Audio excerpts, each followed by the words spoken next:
भागवत महापुराण की जय। कृष्ण कन्हैया लाल की जय। राधा रानी की जय। भगवान श्री कृष्ण के सभी भक्तों को राधे राधे, जय श्री कृष्ण।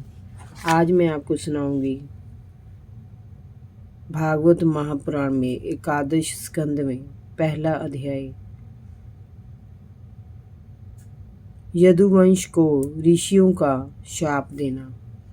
श्री सुखदेव जी ने कहा, परीक्षित, भगवान श्री कृष्ण और बलराम जी ने यदुवंशियों के साथ मिलकर बहुत से दैत्यों का संहार किया। कौरव पांडवों के पारस्परिक संघर्ष का लाभ उठाकर भगवान श्री कृष्ण ने पांडवों को माध्यम बनाकर महाभारत युद्ध में दोनों पक्षों के बहुत से राजाओं को मरवा दिया था और इस प्रकार पृथ्वी का भार हल्का किया था। परंतु उनकी दृष्टि में अभी भी यदुवंश खटक रहा था। वे जानते थे कि उनका आश्चर्य पाकर यदुवंश अपने विशाल वैभव और शक्ति के कारण अहंकारी और उच्च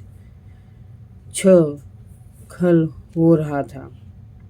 राजन, तब भगवान ने मन में संकल्प किया कि इस वंश को भी पारस्परिक कलह में समाप्त होना चाहिए। उस समय द्वारका के निकट पिंडारक क्षेत्र में ऋषि विश्वामित्र, असित, कनव, दुर्वासा, भृगु, अंगिरा, कश्यप, वामदेव, अत्रि, वशिष्ठ और नारद आदि निवास कर रहे थे। एक दिन की बात है कि भगवान की प्रेरणा से यदुवंश के कुछ उदंड कुमार खेलते खेलते उनके पास जा निकले। उनमें भगवान श्री कृष्ण का पुत्र सांब भी था। सभी कुमारों ने ऋषियों को बनावटी नम्रता से प्रणाम किया और वे सांब को स्त्री वेश में उनके पास ले गए और उनसे बोले, वी प्रवर, ये कजरारी नेत्रमणि सुंदरी गर्भवती है। संकोचवश ये आपसे पूछना तो चाहती है पर पूछ नहीं पा रही है। आप लोग तो सर्वज्ञ हैं, कृपया बताइए ये पुत्र को जन्म देगी या पुत्री को। उन कुमारों की वृत्ति को उन ऋषियों ने तत्काल पहचान लिया। उन्होंने कहा, मूर्खों, ये एक ऐसा मूसल पैदा करेगी जो तुम्हारे कुल का नाश करने वाला होगा। मुनियों की बात सुनकर वे सभी डर गए। उन्होंने तत्काल सांब का पेट खोल कर देखा तो सचमुच वहां एक लोहे का मूसल बंधा हुआ मिला। मूसल देखकर वे सभी घबरा गए। वे वापस द्वारका आए। उनके चेहरे उतरे हुए थे। उन्होंने महाराज उग्रसेन की राजसभा में वह मूसल ले जाकर रख दिया और उन्हें ऋषियों को शाप की बात कह सुनाई। उनकी बात सुनकर सभी दरबारी सोच में पड़ गए, क्योंकि वे जानते थे कि ब्राह्मणों का शाप कभी झूठा नहीं होता। राजा उग्रसेन ने उस मूसल का चूरा करा दिया और भगवान श्री कृष्ण से सलाह किए बिना ही उसे समुद्र में फिकवा दिया। परीक्षित, लोहे का वह चूरा लहरों के साथ बहकर समुद्र के किनारे आ लगा और उसमें से एक टुकड़ा एक मछली ने निगल लिया।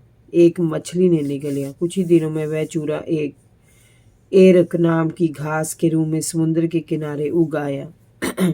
ये घास आगे के सिरे से बड़ी नुकीली और सख्त होती है और दूसरी ओर मछुआरों ने अन्य मछलियों में उस मछली को भी पकड़ा जो मूसल के बचे लोह खंड को निगल गई थी और जरा नाम के एक व्याध को बेच गया। उस व्याध ने जब मछली का पेट चीरा तो उसमें से लोहे का एक नुकीला टुकड़ा निकला। उसे उसने बाण की नोक में लगा लिया। राजन, भगवान चाहते तो ब्राह्मणों के शाप को उलट सकते थे, परंतु उन्होंने ऐसा नहीं किया। ये सारा प्रपंच उन्हीं की इच्छा से तो हो रहा था। जय जय श्री राधे। भागवत महापुराण की जय। कृष्ण कन्हैया लाल की जय। भगवान श्री कृष्ण के सभी भक्तों को राधे राधे, जय श्री कृष्ण।